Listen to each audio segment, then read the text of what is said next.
Sejam muito bem-vindos ao primeiro episódio do Lugar Marcado, um novo programa de entrevistas que o projeto Fora de Jogo quer levar a cabo para que todos possam conhecer um pouco melhor o desporto em Portugal, no mundo também, e um bocadinho melhor os seus agentes. E hoje, que melhor forma de começar do que começar com Pedro Jorge Carvalheiro Henriques, 55 anos, professor, investigador, tenente-coronel do Exército, curiosidade que eu descobri há pouco tempo, e comentador desportivo, mas também um dos mais conhecidos árbitros que marcaram a história do futebol português. Pedro, muito bem-vindo e muito obrigado por estar cá hoje.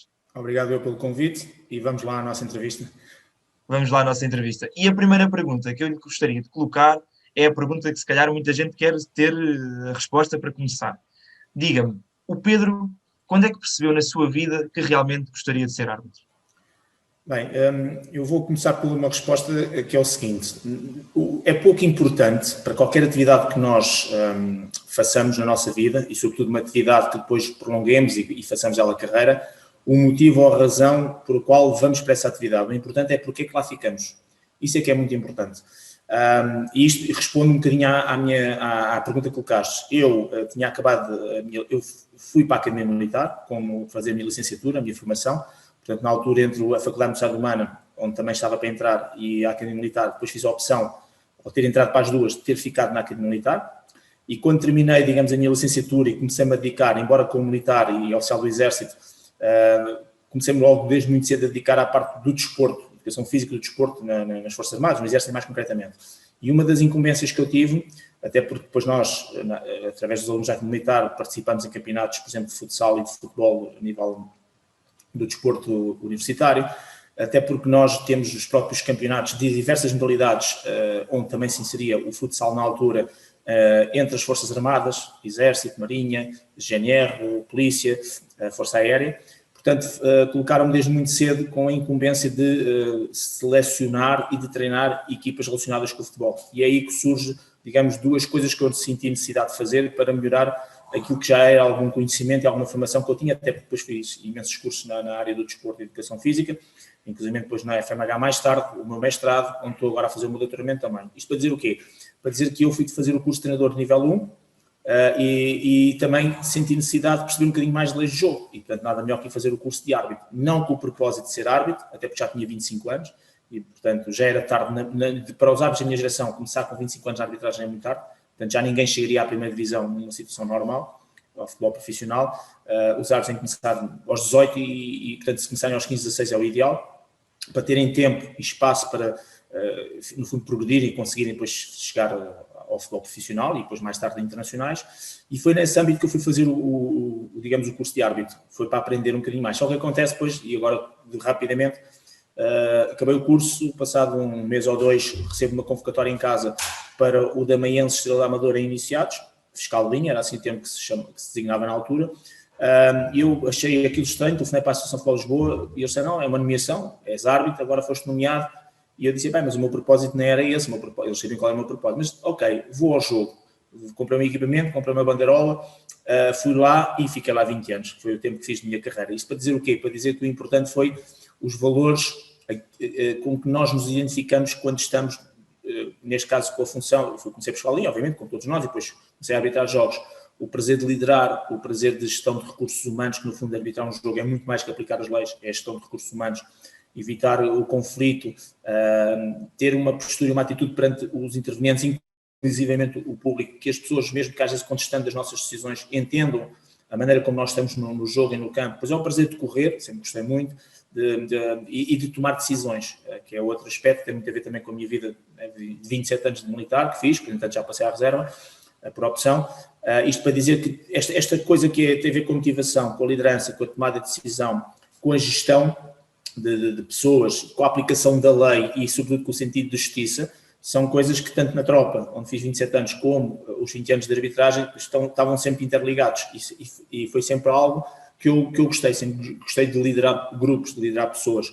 E, portanto, o árbitro é um bocadinho isso. E foi esse o prazer que tirei, efetivamente, e que me deu, e que percebi desde cedo que era aquilo que eu queria também fazer. Eu digo também porque, obviamente, só agora se começou a falar nestes tempos, que já não são os meus, como árbitro de profissionalização e de profissionalismo. Na altura era puramente amador, aquilo que tinhas o teu trabalho e depois fazias também arbitragem, mesmo quando chegavas ao top. Mas foi assim que começou o meu percurso. Mas a minha pergunta que eu também agora gostaria de colocar é: o Pedro fala da sua carreira enquanto árbitro, que vê-se que tem diversas perspectivas que o agrada, a gestão de recursos humanos, a vertente das equipas, mas a pergunta que eu faço, e acho que é das melhores pessoas que nos pode responder, é, mesmo tendo tentado no Exército, e se calhar isso ajuda um pouco a responder, ser árbitro em Portugal mete medo? Não, vamos lá ver uma coisa. Eu, enquanto árbitro de futebol, e sobretudo no exercício da minha função, nunca me senti tão protegido quanto ser árbitro.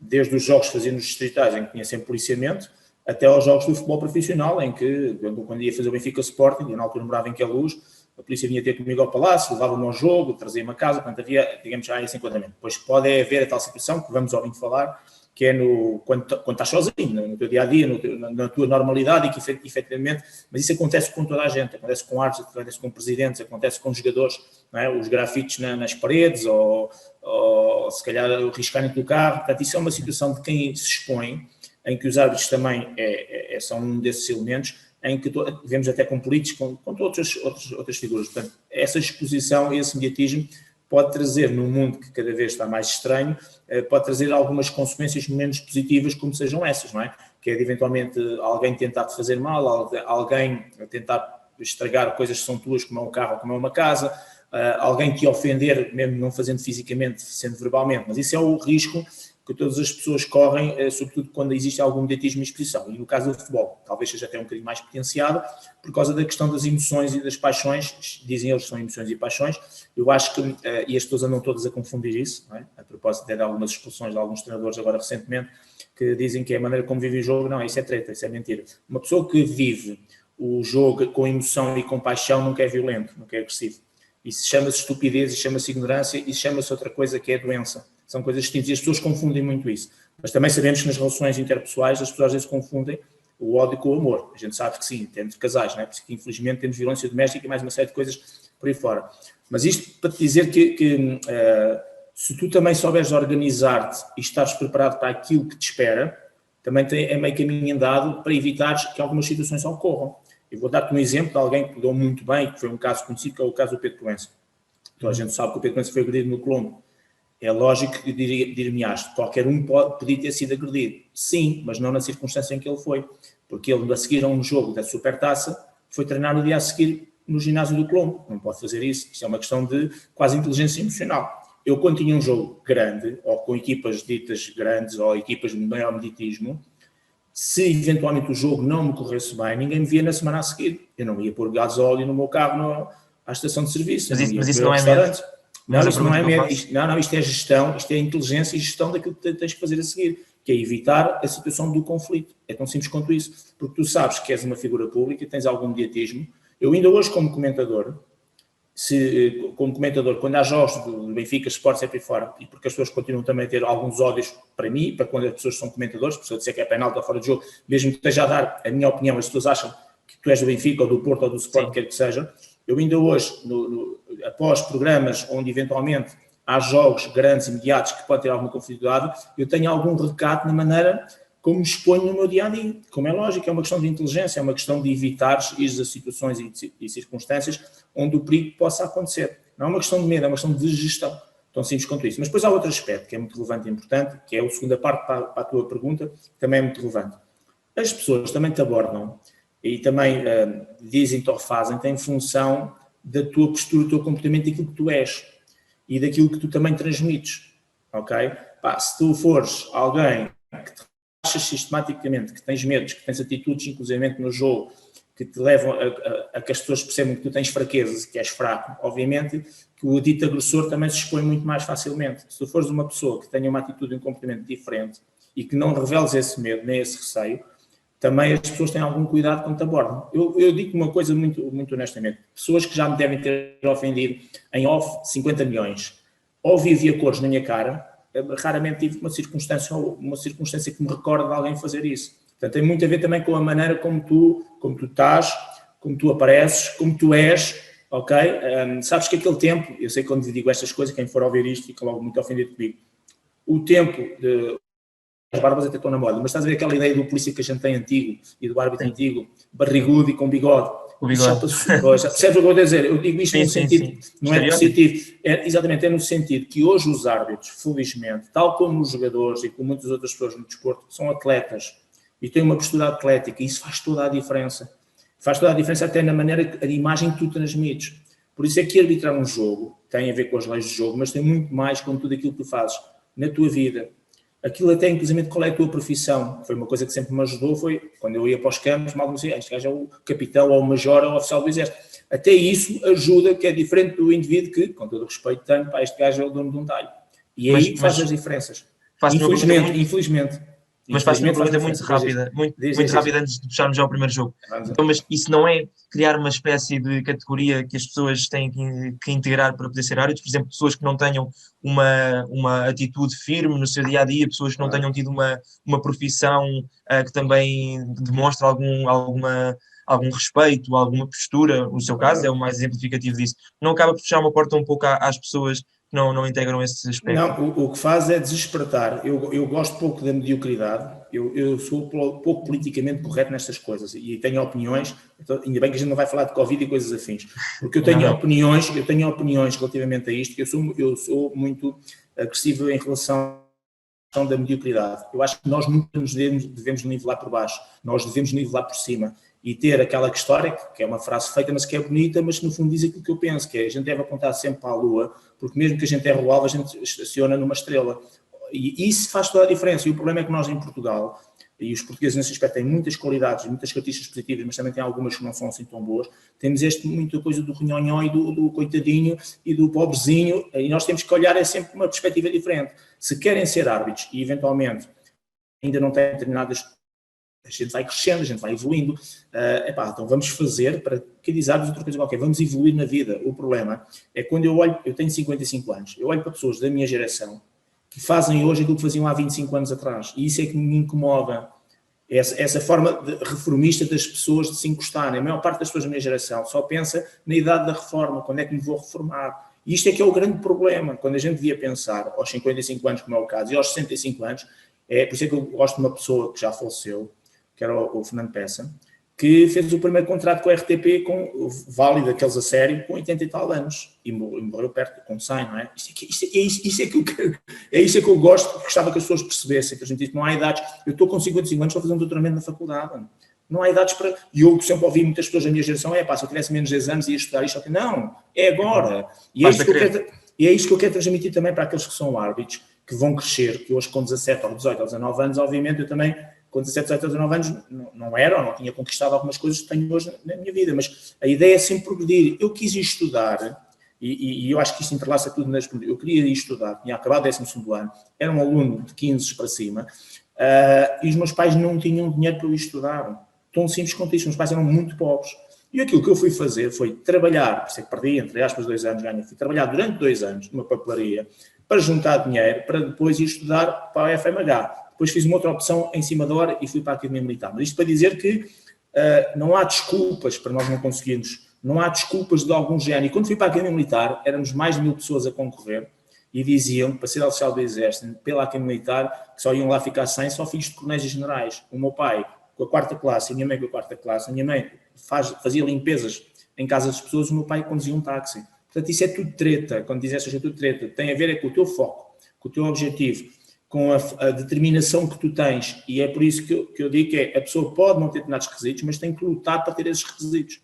E depois tem que ter alguém que também se ajude e que seja inteligente, porque eu hoje ainda vejo árbitros, agora já no futebol profissional já acabou isso, mas ainda havia árbitros, quando nós íamos ver a ficha do árbitro, que não sei que profissão, desempregado, mesmo que ele fosse, ele não pode dizer que é desempregado, isto é uma questão de inteligência.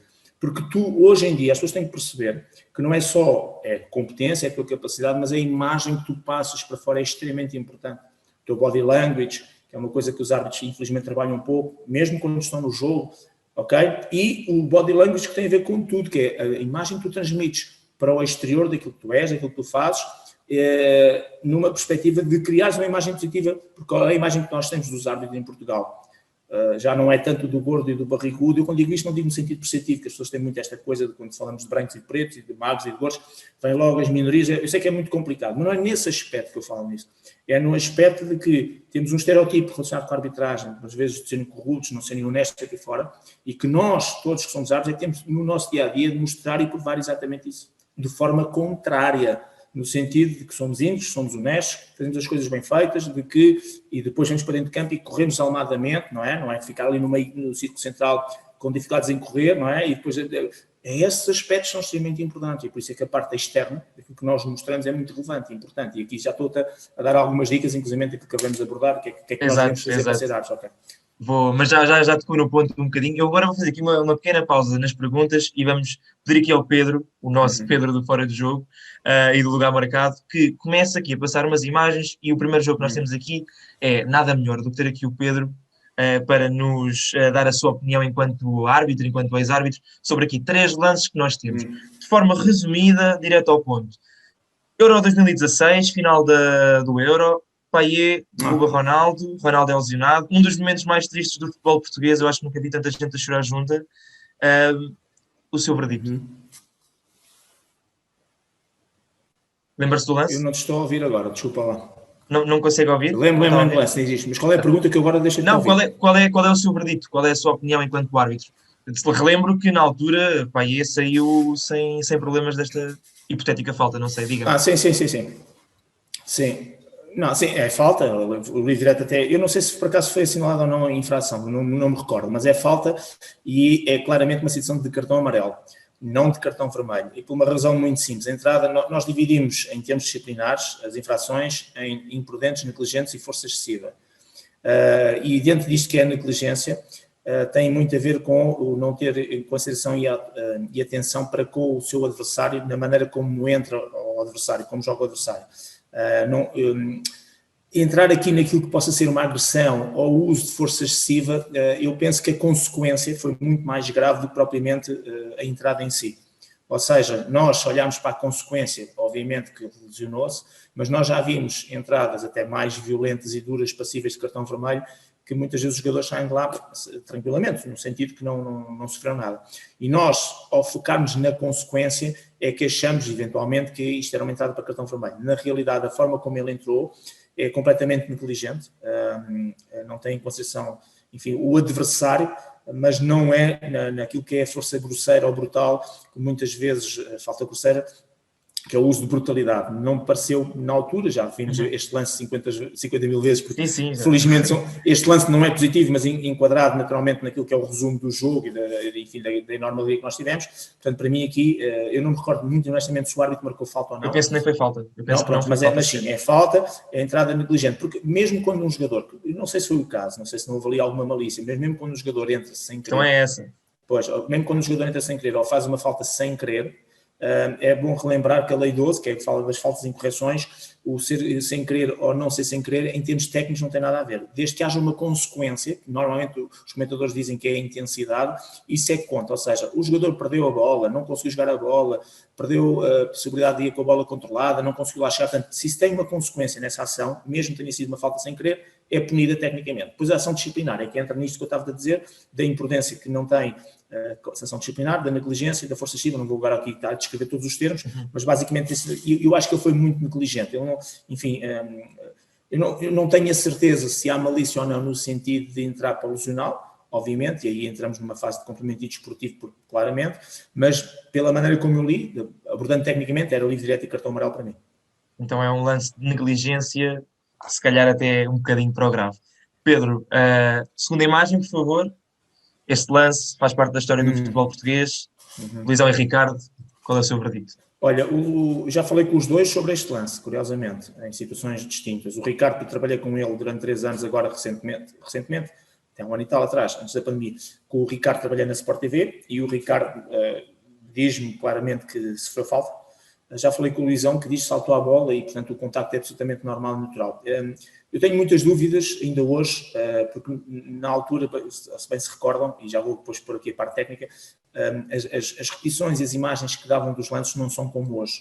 E eu, como tive a oportunidade recentemente de trabalhar 3 anos na Sport TV, que tinha o tal programa do juízo final, nós lá tínhamos a hipótese de termos as imagens, naquilo que era o meu computador, entre aspas, estava à minha frente, eu tinha nos jogos destes, eu fiz um Benfica Sporting com 19 câmaras e com 23. Portanto, o que acontece com o vídeo-árbitro, o que acontece com o pessoal no judicional é que tem todos os ângulos possíveis e imaginários. E aí dá para ver alguns pormenores para tentarmos perceber o enquadramento. Depois há outro aspecto muito importante. Hoje, no momento que estamos a falar, aquilo que é a pequena área, a chamada área, a pequena área que é a área de baliza, não é a área de proteção como já foi antigamente. Antes, esta área era chamada área de proteção. O guarda-redes não podia ser carregado, para ser carregado tinha que estar a fazer obstrução, ter um dos pés em contato com o solo, havia ali uma série de regras. Isto acabou. Portanto, as cargas agora ou são corretas ou são incorretas, e não há área de proteção do guarda-redes. Eu sei que as pessoas ainda julgam que há, mas não há. Depois, o que não pode acontecer é um jogador, quando salta, e ir ocupar um espaço, por exemplo, onde o guarda-redes está a saltar, e utilizar, por exemplo, os braços, ou fazer uma carga de forma incorreta, utilizando o braço ou o corpo, carregando nas costas, ou baixo para cima, ou na axila, etc. Isso é que não pode acontecer, como não pode acontecer em qualquer zona do terreno de jogo em relação ao outro jogador. Portanto, e esta é a grande alteração. E esta é uma zona que o guarda-redes tem o privilégio de poder jogar a bola com as mãos. Portanto, basicamente são estes os pormenores que acontecem. Em relação àquilo que era a regra da altura e da tal área de proteção, fiquei sempre com a noção que havia falta. Em relação à evolução que a regra tomou e evoluiu, fico com a noção que hoje, se calhar, não se marcaria a falta, porque tenho a ideia do lance, já passaram, eu por acaso sei quando é que foi este lance, porque tenho uma história associada a este lance uma semana depois, porque isto foi em 2005, é a penúltima jornada do campeonato. E eu sei que foi em 2005, porque o Benfica, ao não perder este jogo com o Sporting, ou o Sporting ao não ganhar ao Benfica, o Sporting podia ser campeão, deixou para a última jornada o título entre Benfica e Porto. Sendo que o Benfica ia jogar ao Boa Vista, ao Bessa, o Porto jogava em casa com a Académica, e o Benfica precisava apenas de um ponto para ser campeão. E porquê que eu sei isto tudo? Porque eu fui fazer o Benfica, o Boa Vista Benfica, fui eu o árbitro que deu depois o título. O Benfica acabou por empatar 1-1 no Bessa, primeiro gol do Simão Sabrosa, depois o Boa Vista acabou por empatar 1-1, e também sei que foi o Simão Sabrosa, por uma razão muito simples, trabalhei com ele também 3 anos, juntamente com o Ricardo agora recentemente, sim. E abordámos não este, mas o outro jogo. Portanto, para te dizer que à luz da regra hoje, este salto, se calhar a maior parte este contacto, a maior parte dos árbitros poderiam não marcar, na perspectiva que o Luizão terá saltado na vertical e não utilizou os braços sobre o adversário. À luz daquilo que era no 2005, em que aquilo era mesmo a área de proteção, e com aquilo que eu já expliquei, fiquei sempre com a sensação que seria falta. Mas é um lance difícil, é só para relembrar que nessa altura, inclusivamente se perguntou ao Colina, que era árbitro não ativo, qual era a opinião que ele tinha em relação a este lance, e quando se perguntou foi mesmo a nível de instituições. Não foi nenhum jornal, não foi nenhum órgão de comunicação, perguntou-se mesmo opiniões a árbitros, e lembro que Colina realmente era a grande referência, como nós sabemos, em 2004 tinha estado no Europeu, em grande, fez o primeiro, e se não tem o último jogo, acho que foi ele que fez os 2 jogos, fez o primeiro, fez o primeiro com a Grécia, mas já não foi ele que apitou a final. Mas de qualquer maneira isso não importa, era um dos árbitros, e é um dos árbitros de referência, e ele na altura, lembro ter dito que para ele era falta, só para termos aqui também uma opinião de alguém que, porque se for eu ou outra pessoa portuguesa a dizer, vão dizer que é do Benfica ou do Sporting, não sei o quê. Vindo de fora é sempre aquela opinião, em teoria, mais neutra. Último lance, muito rapidamente, também entretanto já ficamos sem tempo. Este não sei se não é mais fácil de analisar. Sporting Benfica, Taça da Liga, Pedro Silva. Sim. Esse é muito fácil, Foi peito. Este não é falta? Não é falta, jogou a bola com o peito. Ainda por cima hoje, se houvesse dúvidas, hoje as leis estão mais simples até neste aspecto, porque na lei estamos em 2020-21, o livro das leis de jogo trouxe inclusivamente a definição mais correta do que é o ombro, que é até à zona da axila, portanto o limite da axila é considerado ombro, só da axila para baixo.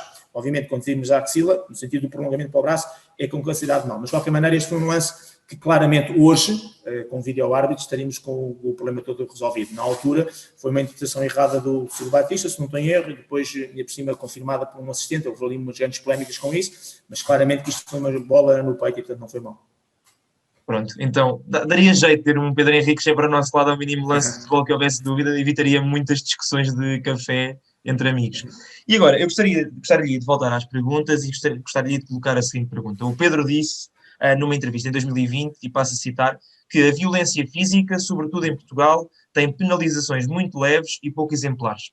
Falando deste tópico, na sua vertente desportiva em Portugal, quais seriam, a seu ver, as medidas a tomar para combater este problema? Passaria por um fortalecimento das penalizações, ou por um modelo pedagógico de formação dos atletas e das pessoas mais virado para o combate à violência e a pacificação, ou até os dois? Qual seria para si o melhor instrumento de combate a estas situações? Resposta C, os dois. Ou seja, eu acho que os dois processos têm que ser conduzidos em paralelo. Vamos começar pelo segundo. Primeiro, a questão que tens que investir sempre naquilo que é o jovem.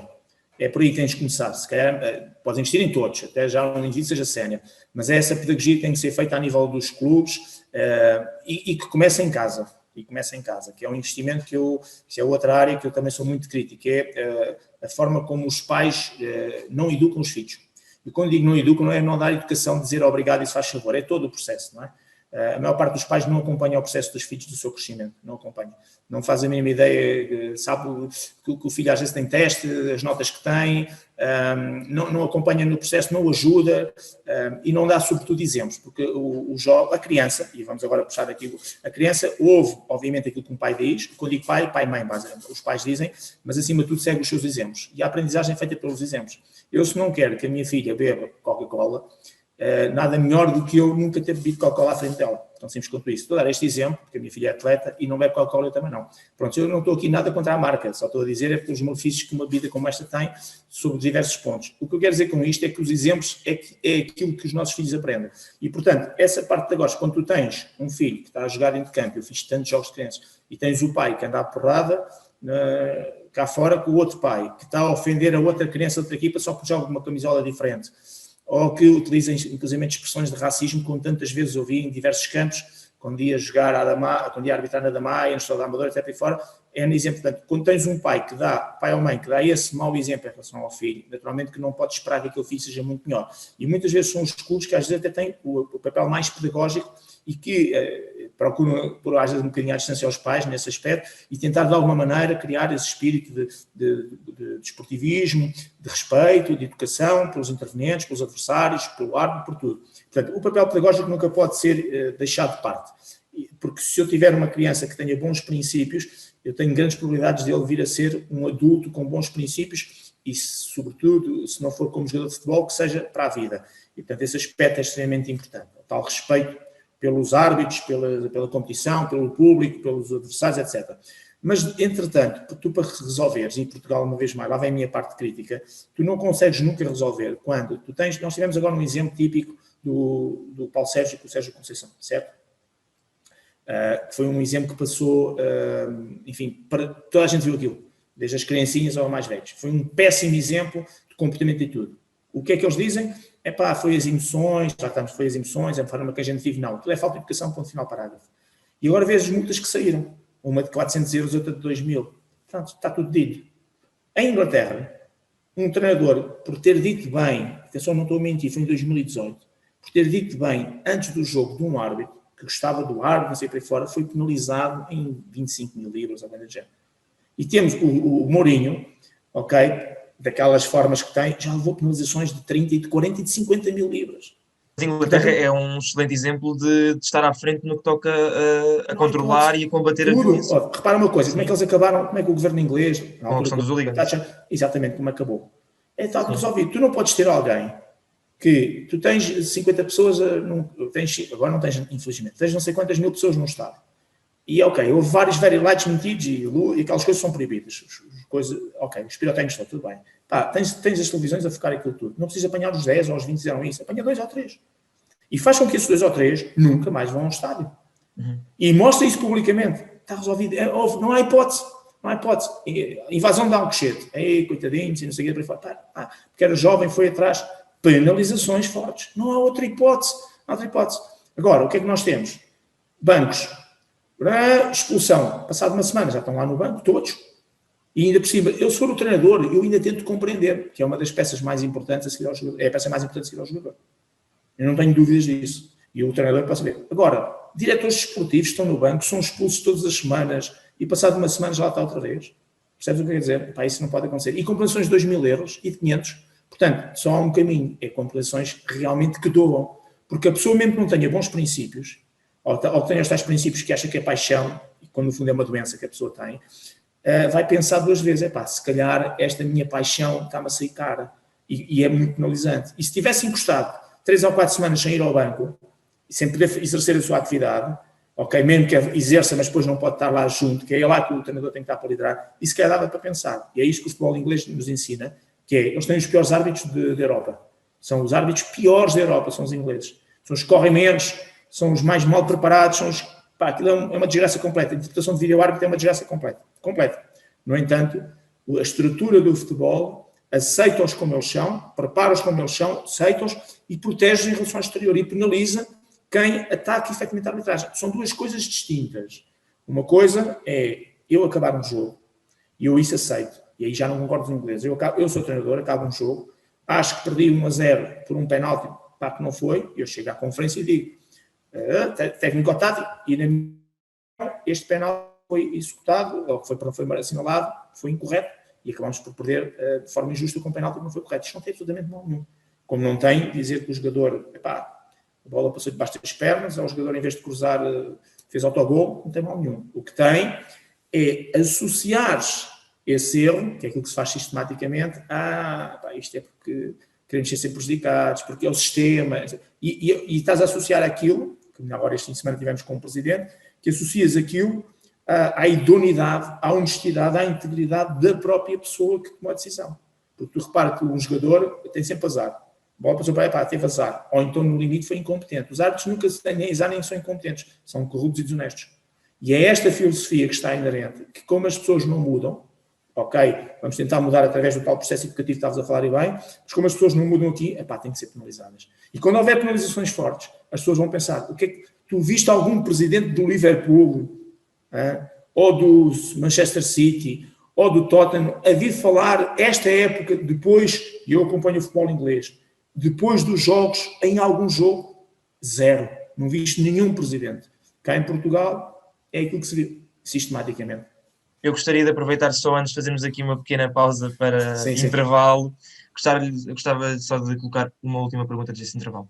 O Pedro é uma das pessoas mais presentes no panorama desportivo nacional, também tem uma presença muito forte no que toca ao universo dos árbitros, nomeadamente também pela sua presença na comunicação social. O Pedro sente que tem um poder ou um dever de defender os seus colegas e de promover a pacificação e o respeito no futebol português? Sendo que é uma missão de todos, mas acha que o Pedro tem uma missão acrescida, dada a sua presença no panorama televisivo também, por exemplo? Eu, em primeiro lugar, digo que sou completamente contra o corporativismo.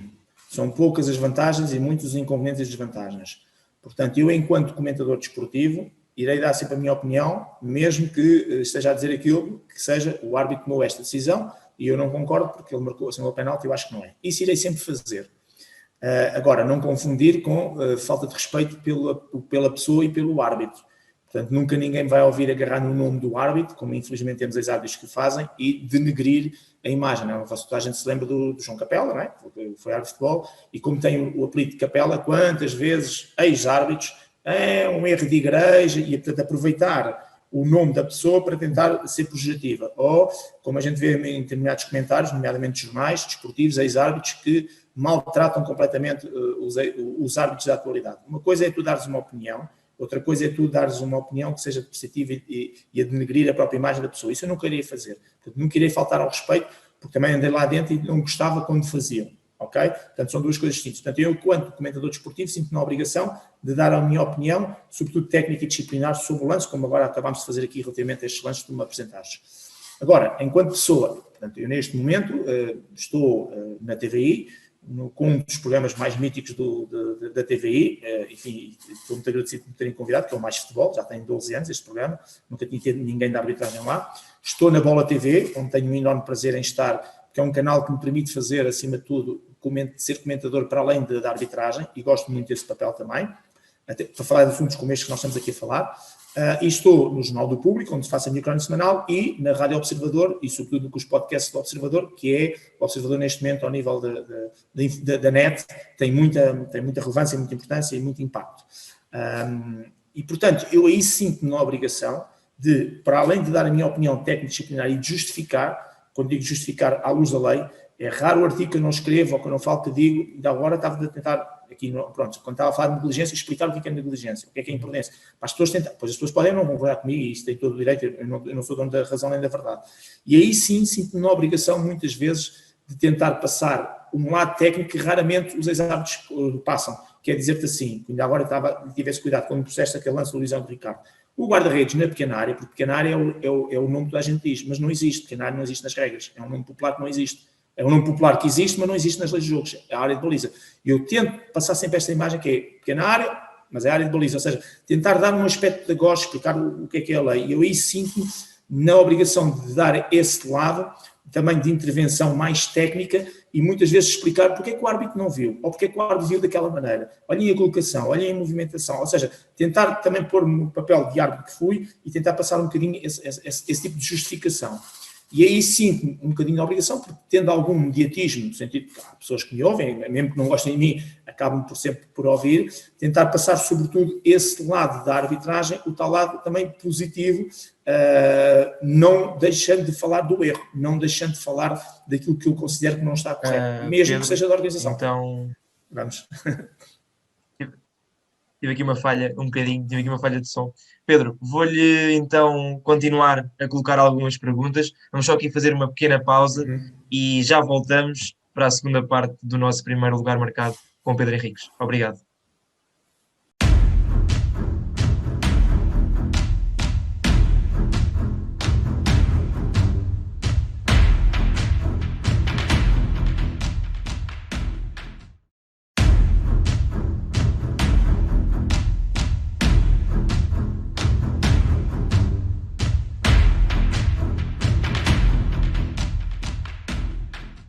Sejam bem-vindos à segunda parte do nosso primeiro episódio do Lugar Marcado. E agora começamos já com um jogo e eu pedia ao nosso Pedro que voltasse a meter aqui as imagens. Este jogo basicamente funciona da seguinte forma. Nós vamos mostrar mais uma vez 3 imagens e o Pedro, de forma resumidíssima, apenas numa frase ou duas, diz-nos o que é que lhe vem à cabeça quando vê estas imagens. Peço então a primeira imagem. Vídeo-árbitro. Uma tecnologia que veio para ficar, irreversível, no sentido de que o futebol profissional nunca mais vai ser o mesmo e as tecnologias vieram mesmo para ficar. Pedro, segunda imagem. O que é que lhe vem à cabeça quando vê esta imagem? Olha, esta imagem vem duas mensagens. Aquilo que eu gostaria que acontecesse, Liga, Federação, clubes a entenderem-se naquilo que os deve unir.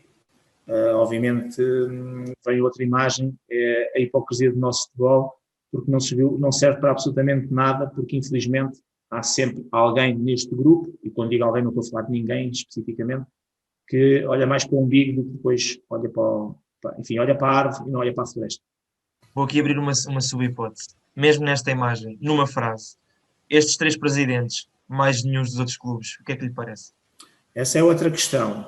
Eu sei que supostamente o Pedro Proença estaria ali a representar todos os outros clubes que não estão ali, porque estávamos em circunstâncias ainda, enfim, de não conseguir levar toda a gente para ali. Agora, não faz sentido nunca pensarmos no futebol profissional sem os 16, 18, 20, os que lá tiverem. Todos têm que estar representados, não pode ser só os grandes, obviamente.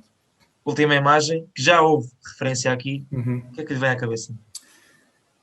O Colina, mais do que ter sido, para muitos, o melhor árbitro dentro do terreno de jogo, veio trazer uma nova dimensão à arbitragem, que era aquilo que eu comecei a falar na entrevista, que não é só o árbitro estrela. Eu quando digo estrela não é vedeta estrela no sentido de dar nas vistas, é fora do campo, as pessoas respeitarem também como alguém igual em relação aos outros que estão lá, como é o caso dos jogadores. O Colina veio trazer exatamente isso, ele faz anúncios de publicidade, ele é respeitado, ou seja, veio trazer uma postura que era muito importante para a arbitragem e que não havia. Normalmente o árbitro era o bom da festa, e isso não é verdade. O árbitro é tão atleta quanto os outros, e o Colina veio trazer exatamente essa dimensão. Agora gostaria de lhe perguntar qual é que, se tivesse que decidir um e apenas um, qual seria o melhor e o pior momento da sua carreira enquanto árbitro?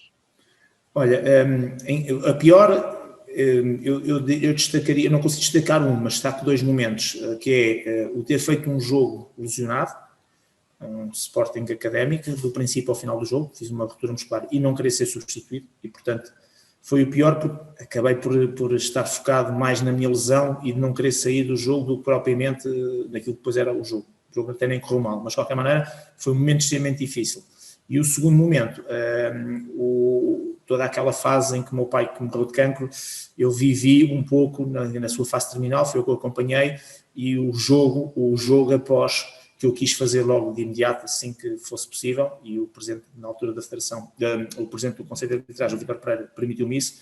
Portanto, digamos que toda aquela fase em que o meu pai está a morrer e toda aquela fase que é o jogo após, foram, digamos, os momentos mais difíceis. Para mim, jogos em que me tenham corrido menos bem, sou conhecido de arbitragem, não me diz muito, porque eu dei o meu melhor e, portanto, houve jogos em que tive bem e outros em que tive mal. Relativamente aos jogos, ou o jogo mais importante, ou que mais marcou, também tenho muita dificuldade, mas vou-te dizer rapidinho, fazer uma final da Taça de Portugal no Jamor, nem vale a pena explicar porque é que isso é muito importante. O meu primeiro Benfica Sporting, ou o meu primeiro Porto Sporting, porque são realmente jogos completamente distintos e diferentes de todos os outros. Também esse jogo que ainda há um bocado falámos, do Boa Vista Benfica, no fundo era um jogo que marcava o título e era um jogo decisivo, e portanto são momentos muito relevantes e importantes, naturalmente, mas se calhar até arrumava todos estes e dizia, olha, o jogo mais importante ou mais marcante, o meu primeiro jogo na Primeira Liga, o Santa Clara Braga, por ser o primeiro.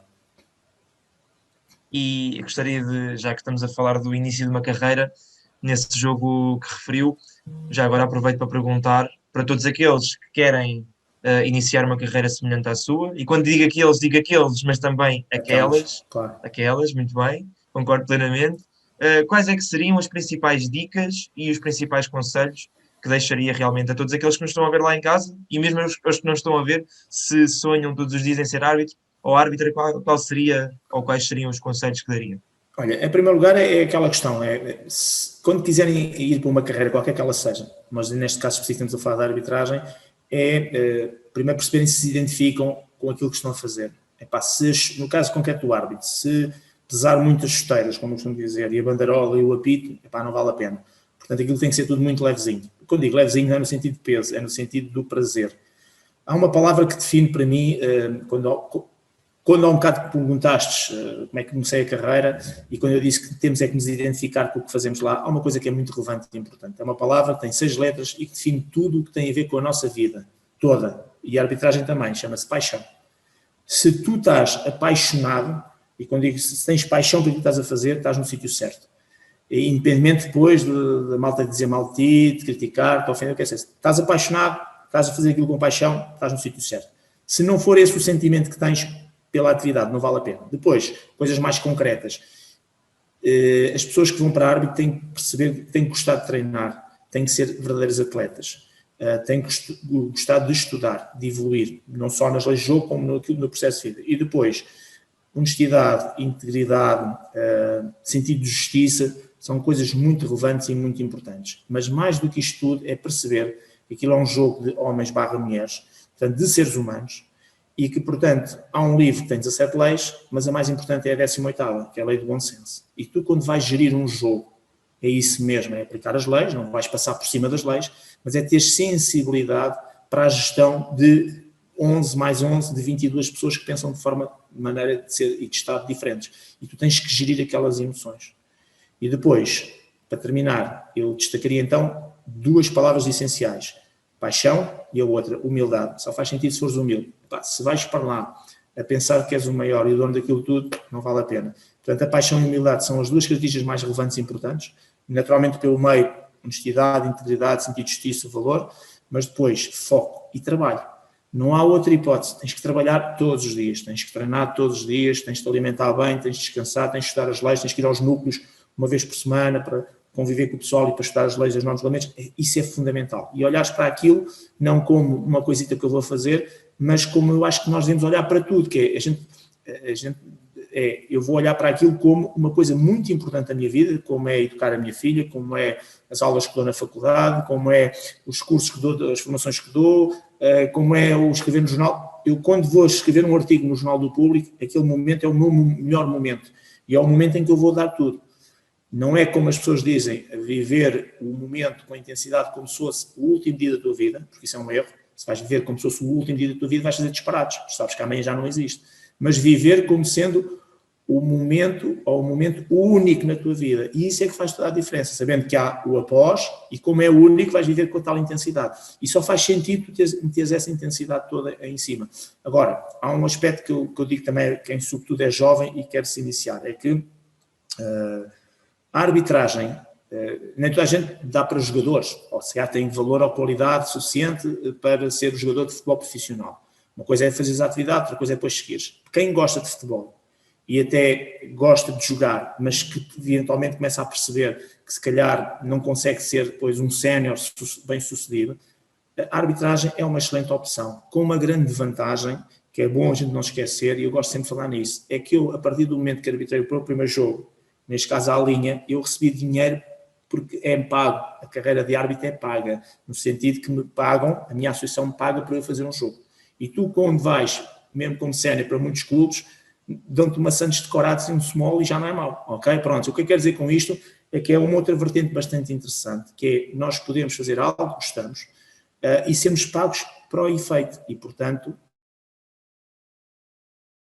dentro daquilo que é o nosso projeto de vida, todos nós gostamos também de ter uma vida melhor e ganhar dinheiro, é uma boa oportunidade que se tem de fazer algo que se gosta e depois com aquilo que pode ser o futuro, que é quando passas aos nacionais, quando depois tens internacional. Eu conheci grande parte da Europa muito à conta da arbitragem, como árbitro de futebol. Eu conheci o meu país e as ilhas e etc. à conta do futebol, porque viajei por todo lado e mais algum. E se tenho hoje uma vida um bocadinho melhor, do ponto de vista material, para mim isso não é o mais relevante, mas também faz parte. Devo muito, esta não foi a minha atividade profissional, obviamente, principal, mas devo muito ao futebol. E, portanto, isto também é algo que deve ser motivante e que não deve ser escondido, que as pessoas normalmente têm muito receio de falar essas coisas, que é falar, não há de falar. Não sei se as pessoas têm noção quanto é que ganha um árbitro de futebol em Portugal, né? Por exemplo, se fores profissional, ganhas 2.500 euros de base sem arbitrar nenhum jogo.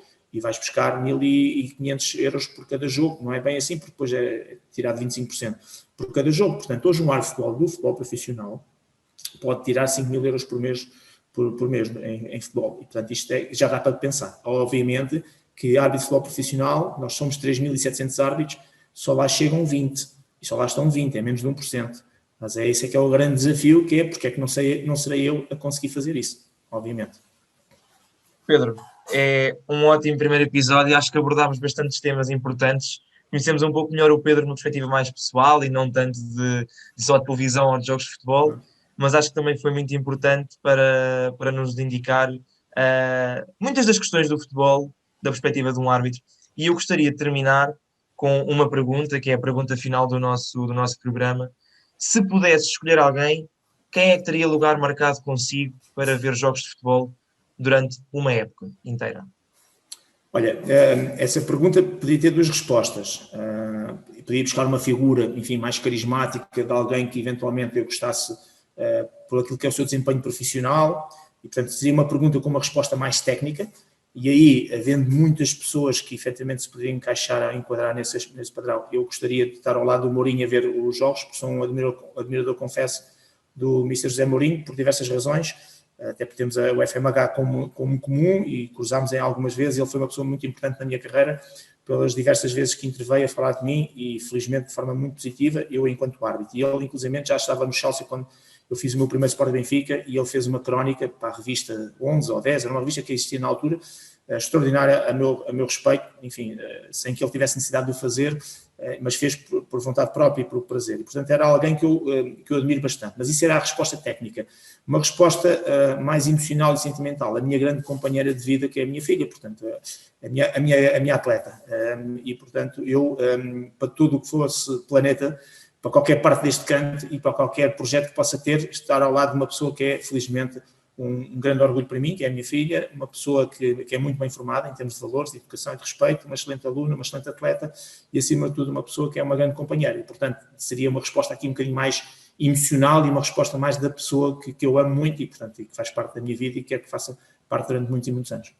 E pegando nessa vertente emocional, sem poder escolher no estrangeiro ou o estádio do Jamor, qual seria o estádio que escolheria para ver os jogos dele? Em Portugal? Em Portugal, pois, olha, o Jamor já me retirar. Sem ser o Jamor, sendo um estádio que realmente tem poucas condições físicas, mas que tem ali um encanto e uma beleza, e tem magia, tem uma história muito interessante na forma como foi construído. Realmente é fantástico se as pessoas lerem a história, como é que quem o construiu, como foi construído, é extremamente interessante. Mas é difícil. Eu tenho dificuldade em responder-te a isso porque houve alguns estádios que me marcaram muito. E curiosamente nem foram estádios que dos grandes, do Benfica, do Porto Sport. Aqueles estádios têm uma magnitude muito interessante, pela sua estética, pelo público médio, mas houve estádios que eu tive no país que gostei muito. Olha, eu gostei muito, eu era muito feliz em jogos fazer em Portimão, corriam-me sempre bem. Gostei muito de fazer jogos na Póvoa de Varzim. É dos estádios que tenho boas memórias e gostava muito daquele público de Varzim. Portanto, há muitos estádios que hoje eu não tenho bem a certeza, claro, agora estamos sem público, de qual foi a evolução que alguns desses estádios tiveram, sob o ponto de vista daquilo que é a emoção que o próprio público levava, mas, portanto, por isso é que eu estava a falar aqui de Portimão, ou estava a falar de Varzim, como dois estádios, dois clubes que sempre gostei de arbitrar e pessoas que me recebiam sempre com muita educação e com muito nível. E, portanto, só para dar 2 exemplos até de polos opostos. É difícil responder a isso. Agora, se a pergunta é um bocadinho pela questão estética do estádio, ou se é pela parte mais emocional, não é? Pronto, por isso é que é parte emocional. É pela parte clubística. Pronto. Da parte clubística, isso aí, ok, isso aí não é muito difícil de responder. É lógico que o Portugal futebolístico nunca estará preparado para que um árbitro assuma, seja árbitro ou ex-árbitro, possa assumir como resposta, obviamente, dizeres que és deste ou daquele, porque as pessoas vão sempre cobrar isso de forma negativa. Aliás, temos o exemplo de Pedro Proença, que sempre foi chateado pelo facto de ser assumido como benfiquista, e, portanto, quando ia fazer o Benfica Sport, ou o Benfica Porto, lá aparecia no jornal do dia que ele tinha sido adepto do Benfica, ou era adepto do Benfica, e, portanto, isso trazia sempre grandes dissabores. Eu, nesse aspecto, tenho uma história curiosa no sentido, eu cresci em Lisboa, sou lisboeta, Alfacinha Puro, nasci na Material da Freira da Costa, e, portanto, a probabilidade de ser do Sport do Benfica, como adepto, era sempre muito maior, porque, na altura, hoje o Futebol Clube do Porto já tem uma implementação a nível nacional, que não tinha na altura, e, portanto, é fácil, hoje seres do Futebol Clube do Porto, nascer em Lisboa ou nascer em outro sítio qualquer, porque é um clube de grande dimensão, obviamente, nacional e internacional. Na altura era o Benfica e o Sport que dominavam muito, digamos, o Lisboa. E eu tenho uma coisa tão curiosa quanto isso. Eu fiz 3 anos de atletismo no Sporting e depois fiz 3 anos e meio de handball no Benfica. Portanto, até nesse aspecto, tenho esta curiosidade de ter representado os dois clubes no plano regional, no plano distrital, um no atletismo, outro no handball. Mas, de qualquer maneira, eu sou muito pouco adepto. Até nos jogos da seleção sou uma pessoa muito fria. Sabes que eu não consigo olhar para um jogo de futebol e não estar a ver como é que o árbitro está a correr, como é que são as decisões do árbitro e como estou ligado aos cursos de treinadores de futebol nível 1 e nível 2, sou formador nesses cursos, estou sempre a ver o crossover, a tabelinha, o overlap, a penetração, a contenção, estou sempre a ver o 4-3-3, 4-4-2, sou pouco emocional do ponto de vista do adepto, que está neste momento a vibrar, e sou muito técnico naquele aspecto, gosto de olhar para o jogo dessa perspectiva. E, portanto, tenho mais emoções a ver, às vezes, atletismo, ou voleibol, ou handball, outra coisa, modalidade qualquer, do que propriamente a ver futebol, porque tenho muita dificuldade de separar esta vertente técnica, e, portanto, não tenho aquela emoção do adepto. É que não tenho mesmo, não é para ser politicamente correto, que não o sou, é porque não tenho mesmo. Portanto, as pessoas às vezes gostam de associar ao clube X ou Y, sou profissional e, portanto, e não tenho problemas em afirmar, portanto, sendo profissional, trabalhei e de vez em quando colaboro com clubes que me solicitam as minhas prestações para dar leis, normas e regulamentos, mais nada, só para isso. Essa é a minha. No ano passado fui ao Desportivo das Aves fazer isso, estive no Académico de Viseu. Há 2 anos estive no Sporting, o resto é a história mais conhecida, né? Colaborar com o Sporting. Todos os clubes que me pedem, solicitam este aspecto técnico, quando há alterações às leis de jogo e explicar vídeo, isso aí estou sempre disponível e de forma profissional, portanto não o faço gratuitamente, é para não haver dúvidas. Ficou a tentativa da nossa parte de tentar descobrir qual é o estádio. Pedro, agradeço-lhe muito por ter vindo cá, ainda por mais o primeiro episódio. Começamos da melhor forma. Agradeço também ao nosso Pedro e ao João por terem estado aqui ao lado a ajudar sempre. Agradeço também a todos que estão aí em casa e que verão este primeiro episódio mal saia. É um gosto enorme e fico mesmo muito feliz. Pedro, mais uma vez, muito obrigado. Mesmo disto que precisamos. Pedro, João e Simão, um grande abraço para vocês. Obrigado por fazerem parte também do futebol através desse vosso projeto. Espero que tenham sucesso. Eu não gosto de falar da palavra sorte, mas tenham sucesso, porque são coisas, entre aspas, como estas, que são relevantes e importantes. Quando há um bocadinho falámos do tal aspecto pedagógico, isto faz parte da pedagogia e do crescimento de todos aqueles que possam olhar para um programa, um podcast, o que quer que seja, uma entrevista como esta. Sucesso para vocês e obrigado pelo contributo também que vocês estão a dar ao futebol. Muito obrigado, Pedro. Bem, acabamos desta forma com um elogio do Pedro Henriques. Muito obrigado mais uma vez e damos por terminado o primeiro episódio e, para a semana, o lugar marcado com outro convidado especial que mais tarde diremos quem é. Muito obrigado.